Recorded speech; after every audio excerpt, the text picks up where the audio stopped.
welcome to the world of martial arts TV. It is an absolute pleasure to have you back on our channel. You've been doing exciting things in the last 12 months, so I'm going to ask you to reveal all. I think we could start at about Gladiator. Tell us a little bit about Gladiator. Remember, Gladiator to us was Russell Crowe and things like that. Yeah. Where have you come in on this one? Well, in the sequel, it takes place with Lucius's son, and yeah, I mean, getting to work on a Ridley Scott movie, and Ridley Scott's probably one of the most famous directors in the world. The way he films, the way he puts stuff together, and it was on such a vast scale. I remember the first day turning up to set, and we were in Morocco, and we went to the set, and we got there, and it was an actual castle. It wasn't like, obviously nowadays there's a lot of CGI, there's a lot of green screen. This was actually, it was there, it was built, and I remember, we got out and we walked through the gates, and I think each and every one of us just looked at each other and was just like, wow, how can you not perform in this? How can you not feel like you're in the environment at the time? And, the magnitude and the scale of the movie was just phenomenal. And, having the opportunity to be there with stars like Denzel Washington and Pedro Pascal and Paul Mescal, and, and seeing them do what they do, it was just... What's it? Can you get sort of for anybody who might get into with sort of acting or the action side of it? What is it actually like when you're doing that? Is it hard work? Is it difficult? Is it the stunt work is hard? What would you say? I mean, it is hard work. I think it's hard work, mentally preparing yourself for it as well. And you I remember when I got the phone call and I had to pull the car over, for them to say Ridley had picked me to play this character in the movie. And I remember pulling the car over and having to deal with all that emotion. And then on top of the emotion of being so overwhelmed and excited, I then have to pull myself together and go, I now need to go and do this in front of hundreds of people. But I think being in the industry, how hard it is, how tough it is. When these opportunities come along, you just grab them with both hands. You want to take this opportunity, and you want to do everything you can to make sure that people remember. And I remember saying to all the guys, because we would go through rehearsals, and I never give 100% in a rehearsal, because for me, I want to keep an element back that I can put onto screen and on the screen and kind of thing. And I knew the settings and the environment of where we were gonna do the scene, and I said to the guys, I said, I want everyone in that room to feel that this is real, that the engage. So as soon as the scene commences, the engagement from everyone in there is like, what have we just watched? This is crazy. And I remember we did the first take, and Joseph Quinn come up to me straight after it, and he was like, Jesus, he was like, that was insane. That was the most insane thing I've ever seen. And I was like, oh, amazing, that's the type of feedback that I wanted. And, I had the essays that were there saying the same thing. And, I think after take 3, Paul Mescal come up to me, he's like, this is my favourite fight. And, I think we just raised that energy and that level within that scene. That's what I wanted to get, so for the people out there, it is hard, there's a lot of things you've got to be physically fit. Ridley has, 12 cameras at any one time, everything's done in a one-er, there's no, there's no privilege of cutting and going back to, so the energy's got to be throughout, and, you've got to be hitting your timing and your performance, and you just got to be there. But I remember at the end of the day when we finished the scene, and VFX took me off to get some photographs at the end, and I could hear over the radio Ridley was like, someone was like, "Where's Lee? Where's Lee?" Ridley wants to see Lee. And I was like, "Oh God, what have I done?" Because I could hear it, and I'm like standing there doing me visual effects stuff, and I was thinking, "Oh my God, what have I done? What have I done?" And I looked, and he was waiting, and I remember coming off, and I was like, "Is everything okay, sir?" And he was like, "Yeah, I just want to say that was amazing." And I was like, "Oh no, no, no, you know that." And he's like, "Honestly, that was superb. It was fantastic. Thank you." That is, You know, must have been amazing. yeah. I mean, again, going home at night and having to deal with that on my head.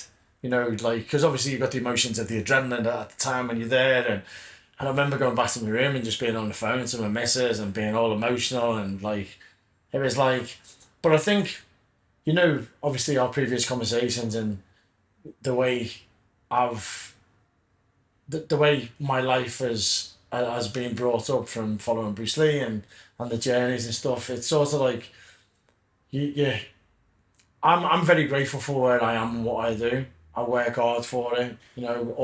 Everyone that's in the industry works unbelievably hard to get where they are. And I don't think any of us ever take anything for granted.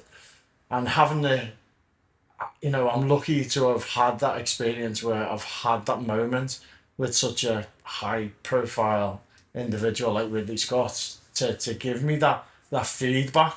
And I think it's never all you want to do is do your best, and to have that recognition of that happening was just so unbelievable. How long does it take in rehearsals to get such a scene like that so perfect when you know you've got 12 cameras around you? Yeah. And you're going to have it hit your target. Yeah, you just constantly. I mean, Paul was incredible. The Paul Mascal, the lead, he was like incredible. And we just rehearsed. Time like Yeah, so we rehearsed it like a dance, and we were doing it for the whole time that we were there, and we filmed ours at the end. So if he had breaks in between when he was doing it, it'd be Lee. I've got there's a video of us in the middle of the Coliseum just rehearsing, me and him, and and I remember thinking, oh, this is I haven't seen Gladiator about 6 times on the cinema. But you rehearse, and I think the main thing is for me is letting the actor know that they are safe. First and foremost, they are completely safe with my performance and what I'm gonna do and the energies I'm gonna give and stuff like that. And then they get that comfortable moment to be able to engage with you. But yeah, it's just everything's about that rehearsal time and timing and making sure that you're on the ball. I'm going to ask you a crazy question. Yeah. Because you talk Coliseum, did anything like Bruce Lee and Chuck Norris come across your head? Do you know what I said when I went up into the rafters and I looked down, and I was just thinking, I'm just waiting for a cat. I just want the cat to come by. But yeah, I mean, do you know, for me, every time I get to do what I do, them things always come flooding back. I have my Bruce Lee, I have my Rocky moments, and because I used to do that when I used to fight, and I know that it's like people have go-tos for everything, but to get myself psyched up to where I need to go, I visualize things that have helped me become who I've become, and then that calms me as well. It gets me ready for that moment to get in. So Gladiator sounds amazing. I can't wait to see it myself. You're saying about something about London, was it Gangs of London? Yeah, I did Gangs of London. I did that a few years ago with Jude Poirier. Yeah, but you've done something recent? I did Mobland. So Mobland's on Paramount, so I got to work with Get us a bit of that one. Yeah, I mean, I was over doing another job over in Malta again on Mutiny with Jason Statham, which comes out later this year. And I was doing a job over there, and I was getting phone calls asking me to go in to do Mobland. They wanted me to play this like character and have a couple of sequences with Tom Hardy and stuff. And because I was away, I unfortunately couldn't do it. But the coordinator still continues to ask me to go on, and obviously I was quite privileged to be on set and to share. There was an episode out last week, and I got to you sort of pinch yourself moments when your dad sends you a screenshot and there's a picture of you with Piers Brosnan and Helen Mirren and Paddy Considine and Tom Hardy and you're like, oh, this is very strange. But I was fortunate enough to work with a great coordinator called Mark Mottram, and I did a few little bits on that, and I got to meet some more of my heroes and idols, and my girlfriend she's obsessed with Tom Hardy, so she was very happy. I'm going to ask you a little question here in the business because you've got the right voice for it. Has there been any talk about Peaky Blinders movie? No, no. Do you know what? There's a few little things where, like, people have said that'd be perfect for them, but I think it's just having the opportunity to get in front of people. Once you get in front of the right people, and I'll keep going and keep doing what I'm doing, and hopefully, before I get too old, I can pick up on a few little things. We're not allowed to talk to you about much about it, but you were in the other mission. Were you in the other Mission Impossible? I'm in the new Mission Impossible. The trailer got released. Well, the second trailer, the final trailer, got released about 2 weeks ago. And I made the trailer. Can't say too much about obviously the film, but like, excuse me again. I think this is the biggest pinch me moment for me. They're my mum and dad's favourite movies.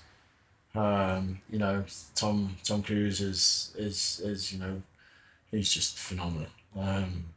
So having the opportunity to have a small part in such a massive franchise is a dream come true for me. It's a pinch me moment. Have you ever have you sort of like thinking that you need, because I know you do the bits that you do, yeah, but I foresee you doing something holding a sort of like because there's thousands of these movies come out now, and some of them are good, some of them are dreadful. Have you ever thought of something where somebody's asked you to be a movie yourself, where it's you and something big? You know what I mean? Yeah, I mean, if the opportunity ever arises, it's funny because obviously you build up a little fan base of people that follow you, and downstairs before there was quite a few people saying you deserve your own movie and stuff, and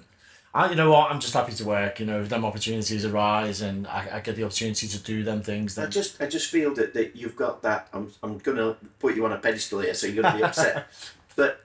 Usually, when they do a movie and it's successful, or a TV series successful, and then they do, we'll get so and he can do something like that. Yeah. Do you think they should be thinking of you as sort of like a Jack Reacher? You've got the look. Yeah, we'll see. I mean, as I say, them opportunities ever arise, I'd grab it with both hands. Oh, yeah. And yeah. I think the dream for us all is to have that moment where you see yourself as the star, and do you know what? It's not even a vanity thing. No. Like it's a work thing. Yeah. I mean, obviously my social media is heavily based on the stuff that I do when it's training and stuff like that, and and it like I found when I used to do it, like I was thinking, is this too vain? But the amount of messages I get from people that follow me, and they're like, this is inspiring, and you inspire me, and then I meet people and they say the same thing, and I thought, it's not about this self gratification and me putting myself forward. It's the work that I do, whether it's my training or whether it's the film stuff.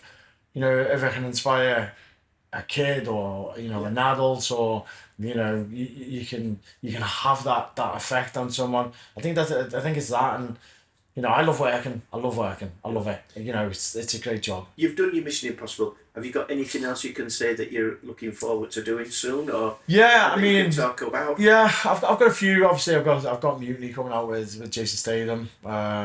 Just give us what's that called?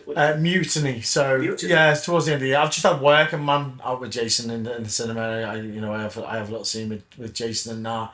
I've been quite fortunate enough to do quite a few movies with me, and I get on with them. Have you met Jason before? Have you worked? I worked with him on Expendables, Beekeeper, and then I got brought on to Leven Street, which is called now working on. It's on the cinema, and I'm grateful and fortunate enough to have built up a little bit of a friendship with him, and a great guy, great guy, great performer. Like, I love his films.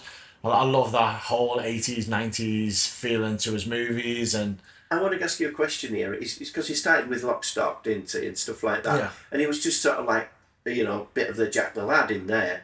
And then suddenly when we saw him in Transporter, he suddenly became nearly at the level of some of the big Chinese stars, Jet Li and stuff like that. And I mean, now for an action star, I watch him and I know people absolutely adore.